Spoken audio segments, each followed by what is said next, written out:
Film की शुरुआत 1945 से होती है, जहां एक प्लेन में गड़बड़ी हो गई थी, जिसकी वजह से इसे जापान के एक आइलैंड पर उतारा जा रहा था। ये काम एक सीनियर पायलट कर रहा था, जिसका नाम शिकिशिमा होता है। आइलैंड पर आने के बाद वो एक सीनियर मैकेनिक के पास आया।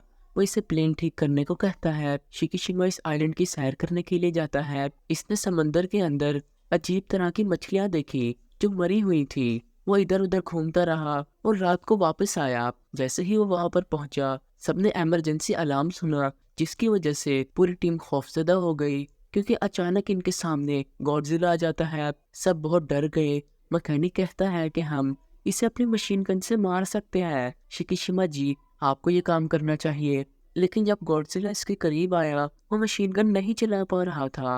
ये देखकर गॉडजिला गुस्से में आ गया और आगे बढ़कर सबको कुचलने लगता है। और इसी के साथ एक जोरदार धमाका होता है।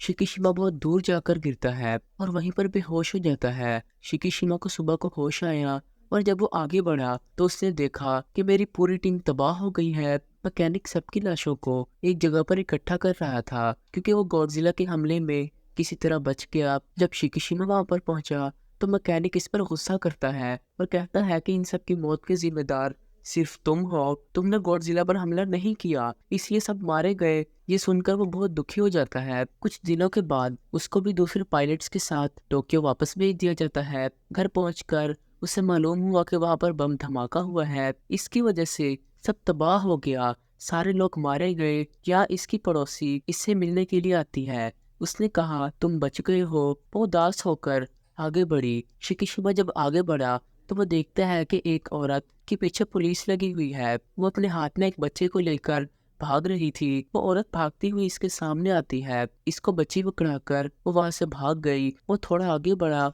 तो वही औरत इसके पास आती है। शिकिशिमा ने इससे पूछा कि तुम कौन हो। वो बताती है कि मेरा नाम नूरी है, मुझे ये लड़की एक जगह पर मिली, मैंने इसे ले लिया। ये सुनकर शिकिशिमा कहता है ठीक है, और बच्ची से पकड़ा कर वो आगे बढ़ने लगा। नूरी भी इसका पीछा करने लगती है और कहती है कि तुम हमें अकेला नहीं छोड़ सकते। रात को ये लोग शिकिशिमा के घर गए। नूरी इसको बताती है कि इसका इस दुनिया में कोई भी नहीं है, और हकीकत ये है कि इस बच्ची की माँ ने इसे ये कहकर मेरे हवाले कर दिया कि अगर मुझे कुछ हो गया तो तुम इसे पाल लेना। ये सुनकर शिकिशिमा बहुत खुश हुआ और कहा कि आप बहुत अच्छी इंसान है। इसके बाद शिकिशिमा काम की तलाश में जाता है। पड़ोसी ने इससे पूछा कि वो औरत कौन है और वो लड़की कौन है। शिकिशिमा जवाब देता है कि मुझे नहीं पता। वो फिर से पूछती है कि वो बच्ची हर वक्त क्यों रोती रहती है। शिकिशिमा उसको कहता है कि वो नूरी की बच्ची नहीं है। ये सुनकर उसको बच्ची पर बहुत ज्यादा तरस आया और ये सब एक साथ रहने लगते हैं।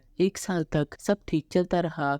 एक दिन शिकिशिमा कहता है कि मुझे सरकार की तरफ से एक नौकरी का खत मिला है, जिसमें मुझे समंदर की गहराइयों में मिशन करने जाना है। दरअसल मेरा काम वहां पर बॉम्ब्स को ढूंढकर उनको तबाह करना है। वो जंग के दौरान अमेरिका और जापान ने वहां लगाए थे। नूरी कहती है लेकिन ये काम बहुत खतरनाक है। शिकिशिमा कहता है कि मुझे कुछ नहीं होगा, क्योंकि गवर्नमेंट हमें बहुत अच्छे हथियार और कश्तियां दे रही है। लेकिन अगले दिन जब शिकिशिमा काम पर गया तो इसे पता चलता है कि गवर्नमेंट ने इनके साथ झूठ बोला है। यहाँ शिकिशिमा की मुलाकात डॉक्टर से हुई। डॉक्टर इसे भी कश्तियों के बारे में तमाम बातें समझा देते हैं। डॉक्टर के लोग अब एक बॉम्ब पर निशाना लगा रहे थे। वो कई बार गोली चलाते हैं लेकिन निशाना ठीक नहीं लगता। लेकिन जब शिकिशिमा ने निशाना लगाया तो निशाना लग जाता है। ऐसे ही वक्त गुजर गया कि शिकिशिमा ने अपनी टीम के साथ कई और बॉम्ब्स को तबाह कर दिया और नूरी और बच्ची के साथ रहने लगता है। ये लोग अपना घर भी बना लेते हैं, जहाँ पर शिकिशिमा अपनी पूरी टीम को लेकर आया। नूरी एक दिन शिकिशिमा से कहती है कि मुझे नौकरी मिल गई है, मैं जल्दी से अपने पैरों पर खड़ी हो जाऊंगी और पड़ोसन बच्चे की देखभाल भी कर लेगी, जिस पर शिकिशिमा राजी हो गया। अब बताया गया कि अमेरिका पूरी दुनिया में एटमी हमले कर रहा है, जिसका उल्टा असर ये हुआ कि गॉडजिला मजीद ताकतवर और खतरनाक हो गया। अब ये टीम आगे बढ़ी तो उन्होंने एक जहाज को देखा जो 1945 में गॉडजिला के हमले में तबाह हो गया था। ये देखकर टीम काफी हैरान रह गई कि ये काम कौन सा जानवर कर सकता है। तो शिकिशिमा बताता है कि ये काम जरूर गॉडजिला का होगा, क्योंकि वो वहां पर मरी हुई मछलियों को देखता है। कि जब भी गॉडजिला ऊपर आने वाला होता है वो नीचे के जानवरों को मार कर ऊपर भेज देता है। गॉडजिला पानी से बाहर आ गया, वो इनके जहाज का पीछा कर रहा था और ये लोग तेजी से आगे बढ़ने लगे और उन्होंने इसके ऊपर कई बॉम्ब्स गिराए। लेकिन गॉडजिला का जिस्म इतना ज्यादा पावरफुल था कि उनके धमाकों का उस पर कोई भी असर नहीं होता। इसलिए शिकीशिमा ऊपर आता है और मशीन गन के जरिए गॉडजिला के मुंह पर कई बार गोलियां मारता है, जिसकी वजह से गॉडजिला के मुंह का एक हिस्सा तबाह हो जाता है। लेकिन अचानक वो खुद ही ठीक हो जाता है। इससे पहले कि वो जहाज पर हमला करता, जापानी फौज दूसरी तरफ से आती है और गॉडजिला पर हमला करना शुरू कर देती है, जिसकी वजह से वो बहुत गुस्से में आ गया और नीचे से जाकर हमला कर देता है। लेकिन वो फिर भी अटैक करते रहते हैं, जिसकी वजह से गॉडजिला भी जख्मी होकर पानी में चला गया और खतरनाक लहरों को छोड़कर वो जहाज को पूरा उलट कर रख देता है। इस हमले में शिकीशिमा भी जख्मी हो जाता है। जब वो घर आता है तो नूरी इसे देखकर बहुत परेशान हो जाती है और कहती है कि तुमने इतने साल हमारा ख्याल रखा, लेकिन आज तक तुमने हमें ये नहीं बताया कि तुम इतने परेशान क्यों हो। शायद तुम मुझे अपनी जिंदगी का हिस्सा नहीं समझते। फिर शिकीशिमा बताता है कि 1945 में मेरी गलती की वजह से पूरी टीम मारी गई। गॉडजिला ने मेरी पूरी टीम को मार दिया। ये सुनकर नूरी इसको संभालती है और कहती है, देखो जो कुछ किस्मत में लिखा होता है वो होकर रहता है। समंदर में दूसरी तरफ गॉडजिला आ गया और वह अब एक शहर की तरफ बढ़ने लगता है। घर में शिकीशिमा बच्ची के साथ था। वहाँ अचानक इमरजेंसी अलार्म बजने लगता है।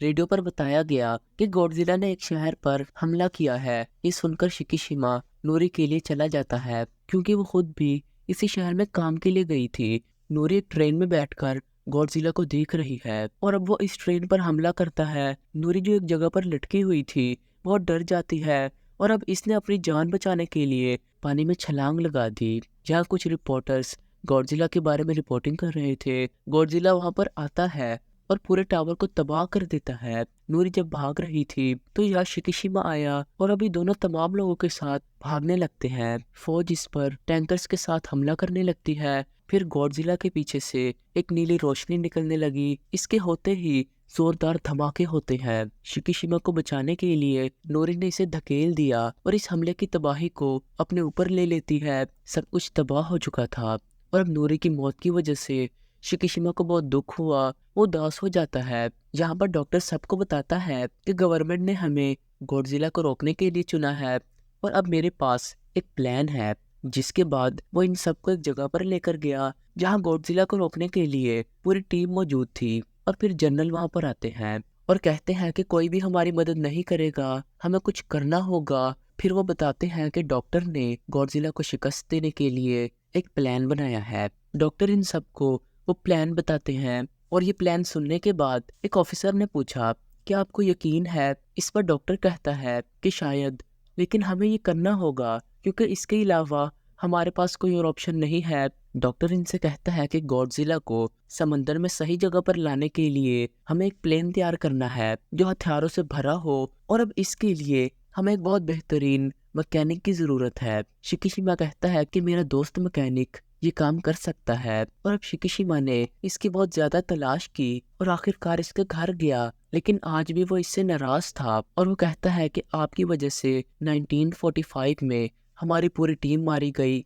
शिकीशिमा कहता है कि मैं अपनी ये गलती सुधारना चाहता हूँ, जिसके लिए मैकेनिक मान गया। वो शिकीशिमा के साथ इस जगह पर आया जहाँ इसे प्लेन तैयार करना था। इसने आगे बढ़कर जहाज पर काम करना शुरू कर दिया। कुछ ही दिनों में प्लेन भी तैयार हो गया। 3 दिनों के बाद शिकीशिमा ने बच्ची से मुलाकात की जहाँ इसने एक पेंटिंग बनाई थी। जब वो इसे देखता है तो वो कहता है, बेटा तुम इस पेंटिंग के अंदर इतनी उदास क्यों लग रही हो, क्या बात है? फिर वो कहती है, मुझे मॉम की याद आ रही है। शिकीशिमा को ये देखकर बहुत बुरा लगा। वो बच्ची को चुप करवा कर रात को सुला देता है और एक खत लिखकर बच्ची के पास रखता है और वहां से चला जाता है। वो आया और मैकेनिक से मिला। शिकीशिमा एक प्लेन में बैठ गया। मैकेनिक इससे कहता है कि मैंने इसमें हथियार और गैस सिलेंडर लगाए हैं। फिर बच्ची की बनाई हुई पेंटिंग को देखने लगता है। अगले दिन वो बच्ची पड़ोसी के घर गई। वो आई और उसने शिकीशिमा का खत उसको दिया। लेटर के साथ कुछ पैसे भी थे।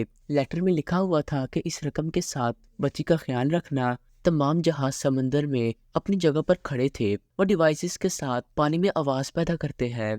डिवाइसेस की आवाज सुनकर गॉडजिला परेशान हो गया और शहर की तरफ जाने लगता है और शिकिशिमा प्लेन के साथ गॉडजिला के बहुत करीब से गुजरता है। अब गॉडजिला इसके प्लेन का पीछा करना शुरू कर देता है तो शिकिशिमा इसके साथ समंदर में अपनी मेन प्लेस की तरफ बढ़ने लगता है। फिर डॉक्टर इसे देखकर बहुत खुश हुआ और तमाम शिप्स को तैयार होने के लिए कहता है।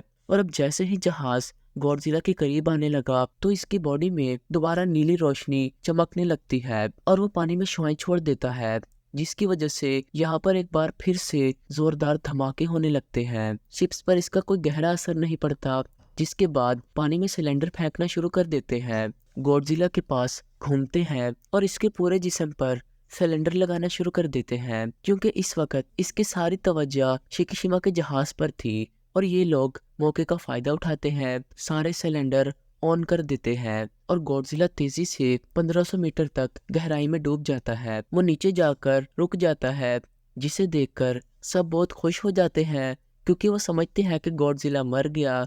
लेकिन वो पानी में जाने के बाद इनकी रस्सियों को खींचना शुरू कर देता है, जिसकी वजह से वो समझ गए कि वो अभी जिंदा है और अब वो सब प्लान बी के मुताबिक सिलेंडर को खोलना शुरू कर देते हैं, जिसकी वजह से गॉडजिला एक बार फिर तेज रफ्तारी से ऊपर आने लगता है। लेकिन 800 मीटर तक पहुंचने के बाद वो रुक गया और वो एक एक करके गुब्बारों को तोड़ना शुरू कर देता है। अब रस्सियों को खींचकर उसको बाहर निकालने की कोशिश की जाती है। कुछ देर के बाद वो ऊपर आया, लेकिन इसके जिस्म पर एक खराश भी नहीं थी। वो दोबारा से शुआओं की लहर छोड़ने की तैयारी करता है। हर कोई खौफजदा हो गया, लेकिन शिकिशिमा जहाज में बैठकर आगे बढ़ा। इससे अपने साथियों के साथ साथ नूरी की याद आने लगती है, इसीलिए वो अपना प्लेन लेकर गॉडजिला के मुंह में घुस जाता है। एक बड़े धमाके के साथ गॉडजिला का पूरा मुंह फट गया। ये देखकर डॉक्टर और तमाम लोग शिकिशिमा की मौत पर बहुत ज्यादा गमगीन हो गए, लेकिन कुछ ही फासले पर वो शिकिशिमा को पैराशूट से उड़ते हुए देखते हैं, जिसे देखकर सब बहुत ज्यादा खुश हो गए। यहाँ पर पड़ोसी और बच्ची इससे मिलने के लिए आते हैं। पड़ोसी एक खत इसे देती है। शिकिशिमा बहुत हैरान हो गया क्योंकि ये खत नूरी का था। ये लोग घर आते हैं और नूरी से मिलते हैं। वो तीनों एक दूसरे से मिलकर बहुत खुश हो जाते हैं और इसी के साथ इस फिल्म की कहानी यहीं पर खत्म हो जाती है।